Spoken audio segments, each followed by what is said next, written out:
The Origin of Names, Words and Everything in Between Volume 2 will be releasing on the 12th of October 2021. Pre-order your copy today by searching Word Origins book in Amazon and clicking on the non-sponsored link, or check wherever books are purchased in your part of the world.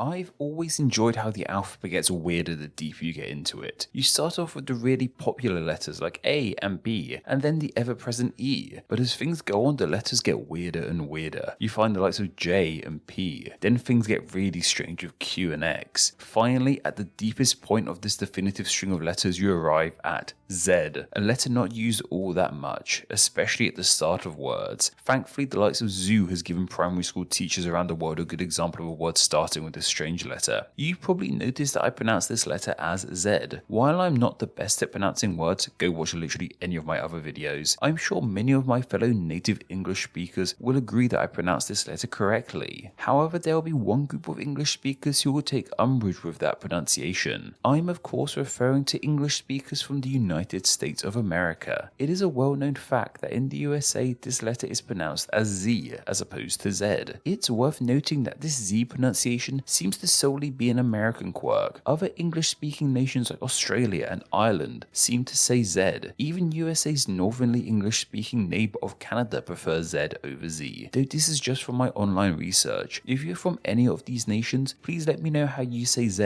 and while this video is focusing on English, please do let me know how this letter is pronounced across the globe. Phonetically spell out your language's pronunciation of the letter down in the comments below, please. What's also interesting is this seems to be the only letter that is pronounced differently across the pond. Well, I guess there's kind of the whole H versus H thing, but that's a video unto itself. This Z pronunciation has also affected specific words too. The best example is with the British zebra and the US zebra, and due to the popularity of US made media, the Z pronunciation has made its way all around the globe. Even I have a habit of saying Z instead of Z sometimes, which I blame solely on watching too much American TV. So how exactly did this one letter end up with two different pronunciations? The first thing we really need to ask ourselves, however, is what pronunciation is even correct? Well, it seems most sources like to claim that the British Z pronunciation is the correct way of saying this letter, as it's the older pronunciation of the two and comes directly from the homeland of the English language. However, I personally do not feel that there is a right and wrong pronunciation in all this. It's just two different ways of saying the same letter. Language is always changing and there's no governing body dictating how words and letters should and should not be said. If the natural flow of language has dictated that one group of people say it one way and then another people say it the other, then so be it. Who are we to decide that one way of saying something is correct or incorrect? Though if Z or Z are making you raise an eyebrow, then you may be even more shocked to know that these aren't the only two ways in which this letter is pronounced in English. There are some incredibly bizarre archaic pronunciations of this letter. This includes the likes of Zod,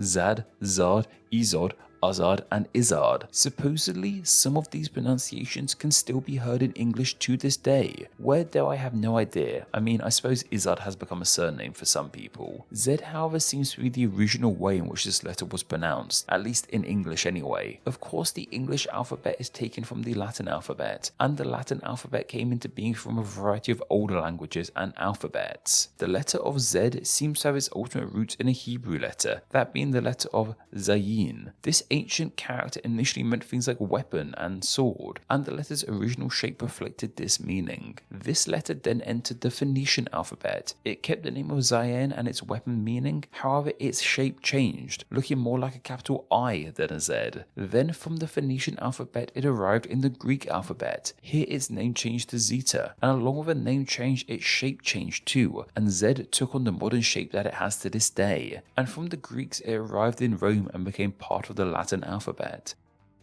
However, it didn't get to stay around in Rome for all that long. In around 300 BC, Appius Claudius Caesar, a Roman statesman, had the letter removed from the Roman alphabet. He removed it as he felt the Z sound had been replaced with the R sound. This was something that happened often in Rome and is called a rhoticism. It happened with S too, so Z was MIA in the Roman Empire. Luckily, however, it reappeared, though it took some time. Z would not be a part of the Latin alphabet again until 200 years after it was removed by Appius Claudius Caecus. Its use, however, was restricted to just loanwords from Greek. This gives Z quite a unique claim to fame in the alphabet, as it's one of just 2 letters that arrived in the Latin alphabet directly from Greek, as opposed to the other letters in Latin which arrived by the Etruscan language. The only other letter that got into the Latin alphabet directly from Greek is the letter Y, which explains to us why these 2 letters are strapped to the end of the alphabet. That's how we got the letter Z into the Latin alphabet, and from here it arrived on the shores of Britain, and Z became part of the English language. However, it would take some time until we had recorded proof of this pronunciation of the letter. Specifically, it would be in the early 1400s that Z would be recorded. However, it was around this time that those other strange pronunciations of the letter came into being too, like Zod and Uzzard. Among these other pronunciations would have been Z too. Yep, despite being so closely linked to the USA, Z is thought to be a British creation, and this shouldn't come as too much of a surprise. English in the past was full of variation. People would say and write words and letters however they pleased, and no one really batted an eyelid. An example, of all the records we have of Shakespeare writing his own name, he never spelt it the same way twice. English really wasn't a unified entity at this time, and there definitely was not a comment section telling people they had spelt things wrong. The Z pronunciation actually appeared in Thomas Lye's 1677 book, dubbed A New Spelling Book, a very to the point name for a book, that's for sure. So Z is thought to be a British dialect form of Z, and once again that makes sense. We have a huge amount of accents here in the UK, so I can understand how one might end up pronouncing this letter as Z. The aforementioned Thomas Lye was seemingly from Somerset, so perhaps Z is a West Country form of the letter. So while Z originated from the UK, how exactly did it come to be so entrenched in the land of the free as their go-to pronunciation for the alphabet's final letter? Well, there's thought to be a few ideas as to how this came to be. One idea is that Z came to be popularized by Americans during the American Revolution. The American Revolution was a volatile time in their history, and it's easy to understand that UK-US relationships were pretty darn strained at this time. Americans wanted to distance themselves from British life as much as possible. This was a factor into why American English changed so much, to make it a more unique variation of the language exclusive to them. It's theorized that Z came about due to this reason. The USA wanted its own pronunciation of the letter to once again make their version of English more different to the British version of the language. It seems, however, what really cemented Z as the American way of saying the letter was when Noah Webster, the father of American English, declared Z as the correct pronunciation of this letter and cemented this pronunciation in his book, An American Dictionary of the English Language, in 1828. I completely understand as to why America latched on so much to the Z pronunciation of this letter. Noah Webster had one aim when it came to reconstructing English, and that was to simplify and streamline the mess that is British English. This is seen with various words being spelt more efficiently, with strange silent letters removed from them. Fittingly enough, Z is actually way more commonplace in US English than British English. Lots of the words we spell with an S use a Z in American English. In example, in British English, realize is spelled with an S, while stateside is spelled with a Z. Anyway, going with this logic of wanting English to be easy to understand and a lot more simple, I get why Z was chosen for America. The Z pronunciation fits an awful lot more of the rest of the alphabet. Many other letters have an E sound in their name, like B and P and G. In some ways, Z makes a lot more logical sense than Z, and US English was clearly aiming to make as much more logical sense as possible.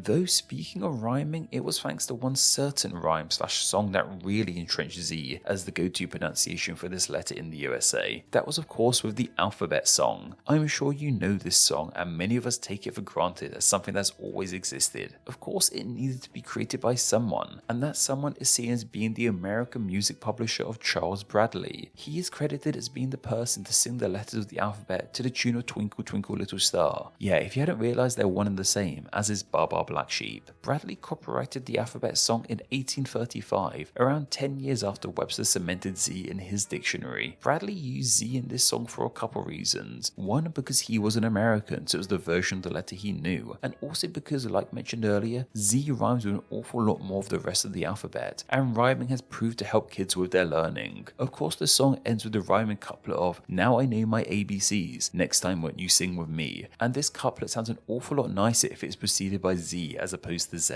Kids across America were being taught the alphabet via this song, so in turn were being taught that the final letter was called Z, and from there it spiraled. Apparently many teachers in the USA today have started to explain that the correct way of saying it is Z, but kids love a rhyme and Big Bird and Co are still saying Z to them, so they are much more likely to latch onto the Z version. Yes, I am in fact partially blaming Sesame Street for these different pronunciations. That's the Z of the game.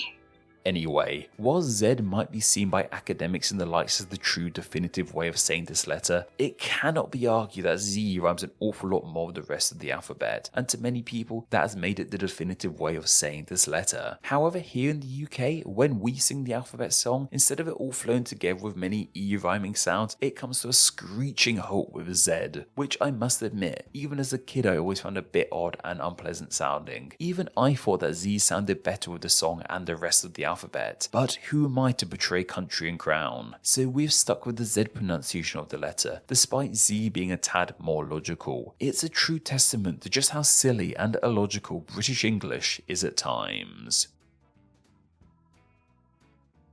Thank you to all my patrons who support Name Explain on a monthly basis. Patreon is vital to Name Explain, and donating just $2 a month allows you to enjoy ad-free videos and bonus Patreon exclusive content. It also allows you to help choose what names get explained in upcoming videos, and gets your name here with all these awesome people. Thank you so much for all the support you guys give Name Explain. Thank you so much for reaching the end of the video. Check out another video and subscribe to stay in the loop on all things Name Explain. Don't forget to follow me on Instagram where I'm NameExplainYT, and also join the Facebook group Friends of Name Explain, both of which will be linked down below. Anyway, I hope you enjoyed this video, and once again, thank you all so much.